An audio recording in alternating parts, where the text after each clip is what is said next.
Arizona State Troopers are underfunded and understaffed. See how the State Troopers Association is urging lawmakers to change these critical issues.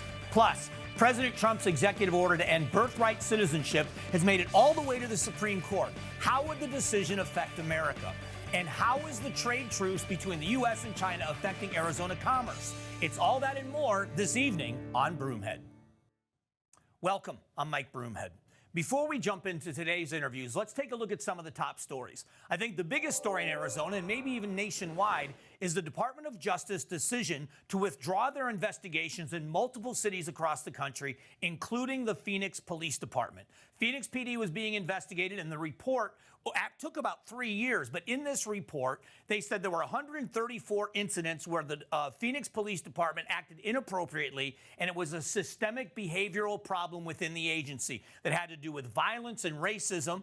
The Phoenix Police Department pushed back, and the city of Phoenix even said, we're not going to enter into what's called a consent decree, which is court-mandated oversight of an independent overseer that they come in before decisions are made, and the police department doesn't act independently. The Department of Justice said, we are pulling that investigation, not just in Phoenix, but in other cities across the country. And they ended consent decrees in Minneapolis and in Louisville, Kentucky. This is big news for the Phoenix Police Department and taxpayers in Phoenix because the estimates were $250 million in just 10 years. Maricopa County is under court oversight. It's cost them almost $350 million just since 2008 with no end in sight. The good news here, it's vindication in my mind for the officers of the Phoenix Police Department, but it's also good news for taxpayers because that money would come right out of public safety and other budgets. So now we know that the Phoenix Police Department is clear to go back to work, and that is great news for Phoenix. Another major story in Maricopa County, an outbreak of bird flu, which means more laying hens affected. Could be millions of birds. Now, what this is going to do to the egg supply and to egg prices, we don't know yet. We do know it's going to have an effect. I wonder what it's going to do to restaurants. There is a vaccine that's available, but it's not being used for a multitude of reasons. But the vaccine could have stopped this a long time ago. We could be back to some normalcy in prices and the amount of eggs that are available. There's rarely anything on the shelf anymore. The other big story is the Education Department decided to rescind the fine against Grand Canyon University. There was a fine of over $34 million levied. Grand Canyon University has been fighting it ever since. The new administration in the Education Department took a look at this, and they decided to rescind this fine, saying that Grand Canyon University didn't do anything wrong in the way it was notifying people about their education program for doctorate degrees. That's great news for GCU and back to normalcy for them as well. Coming up, the lack of funding for Arizona State Troopers has surpassed the lack of pay issue. The department is now looking at their unequipped facility. Find out how they are urging lawmakers to fix the problem when Broomhead returns. It's important to recognize and thank the fine Arizona men and women who are serving in our country's military. One of the ways we like to do that is through a segment called From Arizona for America, and it's brought to you by my good friends at Sanderson Ford. So join me in honoring aviation electrician technician Airman Melanie Wasson, a native of Surprise, Arizona. She's assigned to the Chargers of the Helicopter Combat Squadron 26 in the Atlantic Ocean. For a list of more of our friends and neighbors that are from Arizona for America, just go to the Broomhead tab at cw7az.com.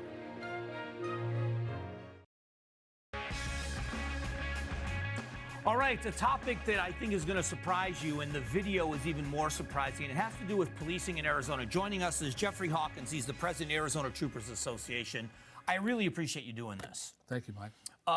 The video that you sent me shocked me, and what's happening in northern Arizona, the working conditions. Can you describe what's going on and why with the working conditions for your troopers in northern Arizona, probably southern Arizona too, but the rural parts of Arizona? Well, the video that you're talking about was a department video they put out to try to shed light on the working conditions, right? So our northern Arizona offices haven't really been touched in over 30 years. So our main offices on I-40 haven't been touched since they were built in the 60s. When I say haven't been touched, we're not budgeted to do construction projects other than maybe paint or a HVAC change. It still sits as it is. No holding cells for prisoners, no bathrooms for prisoners to use. We use trailers outside of those main offices on I-40. So those haven't been touched. Some are as old as 50 years old, single wide trailers. So Yep, the video was produced so we could show legislators and the governor how bad the conditions are, and they're really, really bad. What's the response from lawmakers? The response has been no funding. We've flown them up there and showed them the offices. We've showed them the videos. We've showed it for the last 3 years with not one penny. It is in the governor's budget to try to replace 2 buildings, but no multi-year plan to replace an agency that hasn't seen a building built in almost 40 years. One of the stories that you told on the radio show has to do with processing a DUI prisoner and evidence. Can you tell that story? Sure. Happened to be that we were taking our legislators and we landed in the Kingman Airport, and we went out to Kingman, and they had someone under arrest for DUI. And I walked into the processing area, and she was chained to the wall. She had her arm attached to a large chain, and the other trooper that just drawn the blood as the phlebotomist was doing it in the same room, an area where the other trooper was eating his lunch.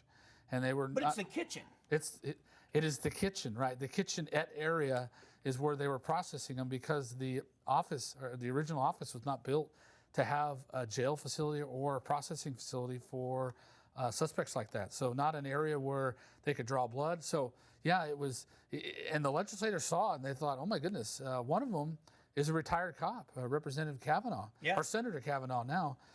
And he was like, oh, I've never seen anything like that. So, and that is the same building where we don't have a septic system or a sewer system. So we have a pipe directly going into the ground that gets saturated when we have to use the bathroom. And that is our highway patrol station that represents that whole area in Arizona. So the working conditions also leads to a morale issue, but it's a safety issue, because if you don't have a holding cell for prisoners, if you don't have cameras that protect troopers and protect prisoners, if you don't have fencing around the outside of a facility that's not secure, that's a safety issue. It's a huge safety issue. You know, one of the things that we try to do is release our DUIs back out. But we usually like to have a fence between us and who we're releasing them to. The other one is our vehicles. Our vehicles are very expensive, and we store stuff in them. They should be secured. As you said, the cameras are there to protect both the prisoner and the employee. Proper ventilation, proper standards to conduct a business that we conduct. So I don't know what we are currently doing if someone is contaminated and we bring them in. I don't know anymore. I haven't worked the road in a few years, but that was always an issue of how long do we allow a contaminated person to sit in the office space with everybody else. So, that is a huge concern for us, and it continues to be a concern. Well, I hope people around the state that are watching this will now reach out to their legislators and start trying to put some pressure to get some spending done. If we haven't built a building for you guys in over 30 years, I think it's time we focus on it. I appreciate the time and your expertise and the job you do. Thank you very much, Mike. All right, we'll be back in a moment. Coming up, what is birthright citizenship, and why is the Supreme Court hearing arguments on it? Find out what it means if birthright citizenship is ended in America, and if the courts are divided on the issue. That's next.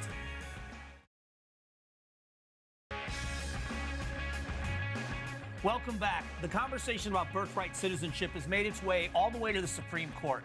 Here to talk about is immigration attorney Salvador Macias. Thank you for doing this. Thank you so much for having me. It's always good to talk to you on these topics. The Trump administration's interpretation could affect millions of people if the Supreme Court sides with that interpretation. Correct. So what would it mean, and how do you see the court deciding this? Well, that's just it.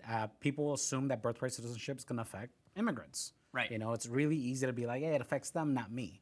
But this Supreme Court decision actually affects every American, because they're not only deciding birthright citizenship, they're deciding if a judge has the ability to issue a national injunction. That means that a judge from a certain area could decide, hey, but while we're debating this, I'm going to put a pause on it nationwide. Right. And that would affect anyone, regardless of immigration status, depending on what's being heard before the court. So when you look, you're right, that would affect a bigger number of people. But the question that the Trump administration is asking is, or believes, what they believe is that just because you're born on U.S. soil doesn't automatically mean you're a U.S. citizen. Correct. How many people would that affect? Do you have a number of how many people that would affect now and future? We know it could be millions. Yes, I mean, I don't know a number off the top of my head. There's estimations that there's 11 million people here undocumented, up to 20 million, depending on who you're asking. Now, those people are typically people that were young when they entered the United States. They probably have families. They have United States citizen children. Now, this administration, what they want to do is not so much as a retroactive, as in from this moment forward, if you're born to someone who's not a U.S. citizen or a lawful permanent resident, you will not be a United States citizen. And that's where we get into the question of, are you subject to the jurisdiction? And I think the administration needs to be very careful when they tread that. So not to add, I'm not trying to convolute things, but you and I have talked in the past about dreamers. Correct. So they are not U.S. citizens. Correct. But most of those are now adult age and having children. Would this affect them having children? Directly. I am a dreamer myself. My wife is a dreamer. We've been in the United States for nearly 3 decades. Now, I have 2 children who are currently United States citizens. Now, if this goes into effect, that means that if I decide to have a 3rd child, that child will no longer be a United States citizen. They will be undocumented, although I've gone through preschool, elementary school, you name it, all the way through law school in the state. Would it automatically mean that, or is that up to the discretion of the U.S. government? No, they're saying that the Constitution has always said this, so it would be automatic that they would lose their citizenship. Because the concern is, and I agree with the concern, is when there have been people that have come here with the express purpose of having their children here for that benefit, that they want that to stop. But it's not as simple as that. No, it's not. And the thing is, when you say someone is no longer subject to the United States, you just gave all these individuals diplomatic immunity. That means you can't charge them in court, in criminal court. You have to say this person is subject to the jurisdiction of Phoenix, the jurisdiction of Arizona. If they're no longer subject to the jurisdiction of the government, that means that you're giving them a carte blanche to avoid crime, which is, I know, what the administration doesn't want to do, but they have to be very careful with the language they use. So what is the answer, in your opinion, because you're a lawyer, what is the answer, in your opinion, to solve the problem that they believe exists with people coming here to have children just for the citizenship part of it and not causing the problems that you're concerned about? I think that's where they need to get to work. Come on, get Congress to go along with you. Decide to enact a law that might be a little bit more tighter based on visas. For example, if someone is seen to have come on a visa, decided to have a child here just because they entered legally, and then decide to leave, well, maybe that person loses their visa status. That doesn't necessarily mean the person lost their citizenship, but now you're going after the person that violated what was the intent of that visa. So, in your opinion, after watching how the court is dealing with this, how do you think the court will decide? I think the court isn't even looking at birthright citizenship. They're looking at the decision of, do we allow governments, courts, to issue nationwide injunctions? And the best way I describe it to some people, imagine this is a Democratic president. He issues an order that says, we are creating a registry for all weapons. You have to turn them over, and you can only check one out one at a time. Obviously, the state of Texas is going to come out and say, we're not having that. Okay, great. But now the state of Texas can't protect the rest of the country. Now you have to have each individual come up and do a lawsuit, create class actions. Now, what everyday American has the ability, the money to be able to hop into a class action and protect their rights? So we have to be very careful here. This isn't only Republican or Democrat. This is about who's actually losing their rights here, who's here losing protections. It's not just the immigrants, folks. It's everybody. I always enjoy the conversation. You're always great information, so I appreciate you coming down. Of course, thank you so much. Very complicated, and we're going to keep on it. We'll be back. Coming up, President Trump argued tariffs would boost American manufacturing to protect jobs in the U.S. But how are the tariffs actually affecting businesses in the U.S.? Find out when Broomhead returns. Here's a look at some upcoming events that should be on your radar. First up, the Memorial Day ceremony at National Memorial Cemetery of Arizona tomorrow starting at 8 a.m. The ceremony will honor and remember the men and women who have served. Then it's the 5th annual Memorial Day hike happening tomorrow starting at 7:30 a.m. at Thunderbird Conservation Park Trail. The Glendale Marine Corps League will be on site with water, electrolytes, and fruit for all who participate. All right, welcome back. A conversation about tariffs with somebody that has to deal with the tariffs. Mike Janung, the founder of Global Trade Specialist. I appreciate you coming down here. Thank you for having me. Let's talk about the impact of tariffs in the short term and possibly in the long term. How has it affected your industry and other people that trade internationally? Well, I thought that American companies, after they dropped the tariffs last week, would suddenly get a boost. But what I've been hearing is that they're shell-shocked, and it's actually declining their business. Their customers are backing out because they're afraid of the instability in the environment right now. So is the concern more about the uncertainty, or is it about the money involved in tariffs? Is the uncertainty the issue? Yeah, because there's only a 90-day break for imports from China right now, from 145 to 30%. And we don't know with the administration where they're going in 90 days because it hasn't been exactly fluid. So the long-term effect, the president believes it's going to bring jobs back to the U.S. and it's going to open markets in other countries. He's used Japan in the car market as an example of Japan has a great footprint in the U.S., but there's not much of a footprint for automakers in Japan. Do you believe that policy is one that will work, that eventually this might open trade? Well, right now we have 500,000 open manufacturing jobs in this country, so we can't even fill those roles with what we have. And I've seen that there's 7 million more young men that are out of the workforce because they choose to be. So I just don't see that being realistic. And because of the labor force issue? The labor force, but also the work ethic. So, for example, we've been trying to source products in the U.S. recently, and I've been doing these experiments, and we contacted 93 American companies for an easy product, apparel, clothing. It was real simple. We got 12 responses out of those 93 phone calls and 1 quote. It's very difficult to source products from this country. So if you were able to give advice to the administration on this, what do you think is the best model, not just for your industry, but for the U.S. economy? We go back to the roots. The problem is our education is falling apart. So we're not equipping people in the areas where, in trade, manufacturing, we don't have the support for that in the employment. So we need to go back to education. I mean, if I was running a high school, I would not let anybody out of junior high without basic reading, math, writing skills. And then I would take high school. Instead of having everybody take geometry, algebra, and all the stuff half of them aren't going to use, I would have vocational tracks that kids could choose from. So if you're into software engineering or science or whatever it is, but what a lot of people don't realize is China's leapfrogged us in engineering and science and product development. 2 years ago, the Chinese, there were 500,000 patents filed in the U.S. That sounds like a lot. In China, they filed 1 million, double that. They're way past us right now in research and development engineering. One of the big things that I'm a proponent of here are the CTEDs, the Career Technical Education Districts, just what you're talking about, vocational training for high school kids. With the TSMC coming here to Arizona and more tech coming, it seems like we're focusing on just that industry. Do you think that we could do this with young people in multiple industries?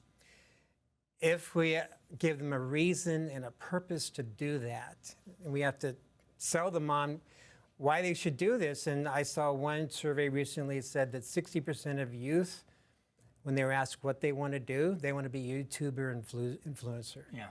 That's not exactly a career there. Yeah, so going back to the tariff conversation, if within the next 90 days where this pause is in effect, there are some real deals on paper, do you think it will be the customers that you talk about that are shying away? Do you think they'll come back once there's certainty? Depends on what the deal is. Okay. So, I mean, if we're stuck at 30%, who knows? Maybe, but that's a heck of a lot better than 145%. But right now, you read in Target and Walmart and Amazon, they're raising their prices from inventory they just got. This is going to take some time to work out of that system. Well, I appreciate the expertise because what we deal, a lot of times in our minds, we deal in hypotheticals. You're actually working in this industry and dealing with it every day, so I appreciate you coming down. Thank you. It's one of those topics that it's going to be dealing with this for a while in corporate America and the American economy. We're going to keep an eye on it. We'll be back. Thank you to all the guests who joined us on today's show. If you missed any of these interviews or want to rewatch any of them, head over to cw7az.com/Broomhead. Every Sunday here on Broomhead, we ask a new poll question we'd like you to participate in. This week, the question is, do you think the U.S. should stop birthright citizenship? All you have to do, head over to cw7az.com/Broomhead to respond to that poll question. Thank you for joining us this week on Broomhead.